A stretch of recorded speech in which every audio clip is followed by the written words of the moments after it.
Hey guys, it's your boy Yort here, back by my martial arts journal. Thank y'all for joining me, and I want to get this started today with our sponsor. My sponsor, your sponsor, everybody's sponsor, H2O. Drink it up, you need it. I need it, we all need it.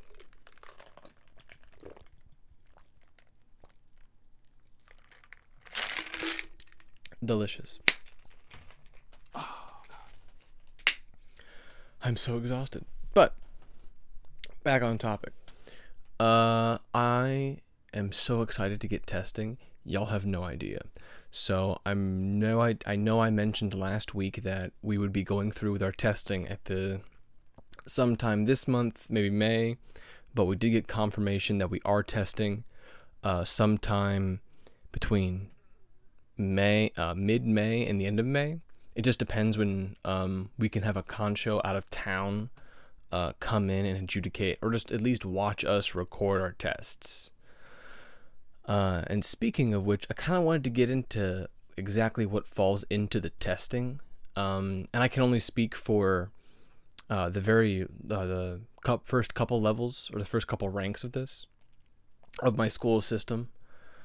At least from Dangai to Shodan, Nidan, Sandan, and I'm going into Yondan now, so I'm going for my 4th rank. And again, excuse my Japanese pronunciations. I'm still learning, so be patient with me. But I wanted to get into what is involved in the testing, because we do get a test only once a year, so it's really important that we make sure we get it right, because we don't get another chance. So there is a written portion, there is a practical portion, and then there is a seminar typically that takes place afterwards. Now, the written portion, how we've been doing it in the United States, is we have been, our sensei gives us the test, and we fill it out, and when we get it 100% correct, because we can't have any incorrect spellings or incorrect wordings or phrases, once we get 100% correct, we turn that into her. And then we typically wait until about the weekend of March the 20th, and we all go to Denton, where our sensei, Tanita Sensei, flies in, and he will adjudicate us test group by group by group, typically by rank. Sometimes if there isn't enough of one rank, someone will test with another, just to fill in spaces, so it goes kind of quicker, because we don't have the most time on testing days. But the practical portion itself depends on let me rewind. The written test, it's different in Japan from what I understand. In Japan, they take their written test day of, so they just take it and then go straight into their practical portion. And the practical portion of the test is, it starts off, for at least to become Shodan, it's 5 waza, and it has to be from the Seiza set or the Batoho set, which is the basic sitting and standing sets respectively. Now, depending on the rank, you will have certain required ones. Mostly always for the lower ones, the standard first sitting waza, which is called Ippome Mai, is usually required. It's the most basic and standard of all of them, and it has the cornerstones of all kinds of techniques that are involved in maneuvering yourself to wield the katana, at least from the sitting portion. And then Batoho, which is the standing set, it's different which ones are required, because some have very specific skills they want to see where you're at, and they want to know that you can do, which is the point of required waza. But typically you'll have 2 to 3 free waza to choose from. Myself, I have 6, and I have 4 required waza, so I have 2 free ones I get to do. and I'm going to demonstrate mine in a later martial arts journal, just because I want to show y'all later, but I want to get a couple weeks of test training under my belt first. And the practical portion has a very ceremonial aspect to it. Usually we have everyone stand, all the test takers line it out on the floor, and we have this big table where all the teachers are set up, and they can, you know, talk to us about what we're going to do, how it's going to go, and we can have people call out who's first, line up here, and we go through the thing. And it's kind of like a little conveyor belt of, okay, you're up next, okay, you go out, test. Now as you're leaving, someone else is going up, and just constantly going. The seminar portion we can't do this year because, for obvious reasons, we can't have large group gatherings, and Sensei's not coming down to give a seminar, so that's not going to be happening. But usually we have like a 1 to 2 hour seminar where he points out, like, hey, this is where I see y'all need to work the most at. Here are things you need to focus on and you need to work on.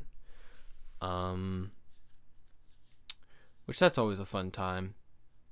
But I wanted to get into mostly today about the 36, well, on the written portion I kind of wanted to talk about something, but a part of the written portion for me is I have to illustrate parts of the katana and then also name 36 specific parts of it. And I kind of wanted to show y'all today a little bit of what I have to do, because I need to get better at it as well. So I wanted to show y'all. So, and again, forgive my pronunciations of these. English is my first language, and it's the only one that I know. So, first up, we have all this.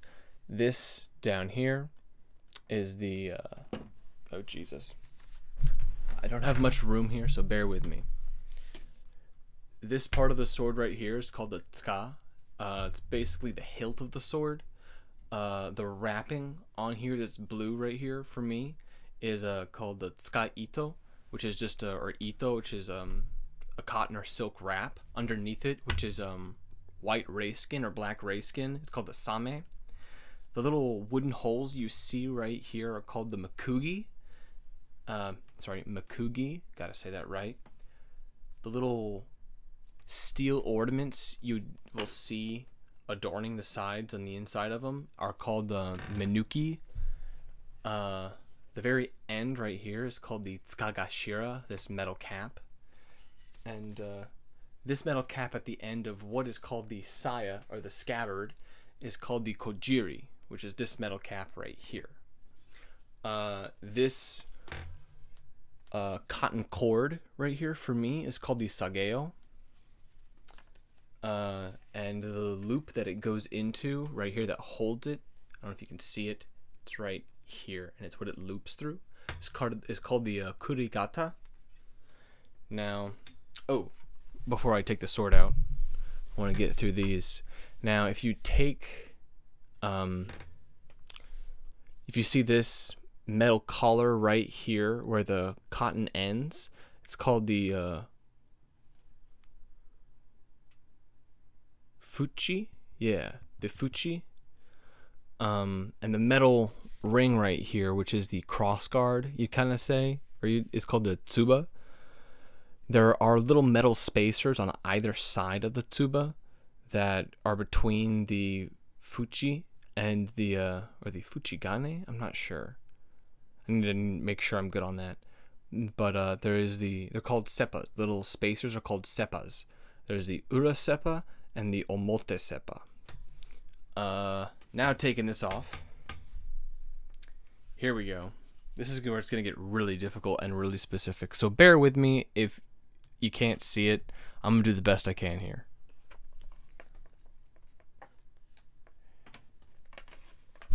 Alright.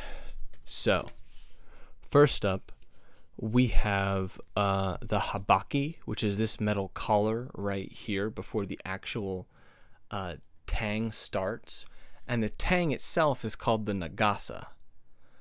And this part of or the blade is called the nagasa, and the tang down here is called the nakago. In the nakago, there is a hole for the makugi, which is called the makugi ana. Pretty simple to remember. There's also a part underneath the wrap and everything, which is the smith's markings and signature, which is called the me. And there are file markings beneath that, or lower, further down on the kago on it, called the yasurime. Now, back up to here. I don't know if you can see very well, but I'm going to do the best I can to describe it to you as well. Whenever you see a sword, there are, the back of it is called the mune, and the edge part of it is called the ha. It's called the ha, essentially. This is one I don't need to name, but the bohi, which is this indention along the back right before the mune, the very back of the sword, is meant to lighten the sword. Now, I don't need to mention that one, but that's one I like to mention. The top third of the sword is called the, oh geez, I need to know this. Monouch, thing hitter. Yeah. This part is called the monouch. Now, if you look on any katana, there is the hamon, which is the wavy line that is a different, all kinds of designs on it. Sometimes it's a wavy line, sometimes it's very, scattered lines. It depends on the swordsmith. Now, from the line to the metal, like, there's a very small ridge before the bohi. That's called the shinogi. The ridge itself is called the shinogi. Hold on. It's from the hamon to the ridge is the shinogi. The ridge itself is called the ji, and then after the ridge to the mune, the back of the sword, is called the shinogiji. So you have, I don't know if you can see this, from hamon, from the hamon to the ridge, shinogi, the ridge itself, shinogiji, and this is why I need to practice. From the hamon to the ridge, shinogi, the ridge itself, the gi, and then from the ridge to the mune, the shinogiji. I gotta get this right. I gotta pass this test. Now, the Kisaki is going to be way too small for me to show you, so again, I have to describe this to you.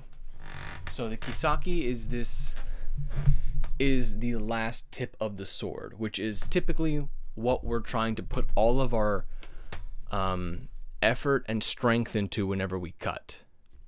Now, the curve of the Kisaki itself is called the fukura.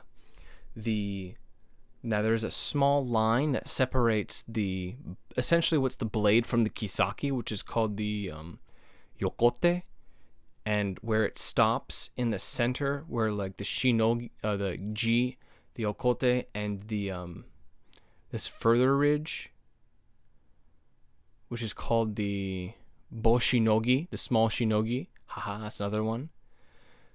Further it meets, it's called the mitsukado, the 3-point.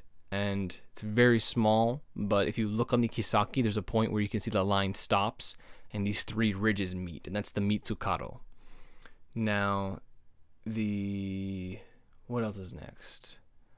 I'm trying to think of it if I missed anything. That should be all of it.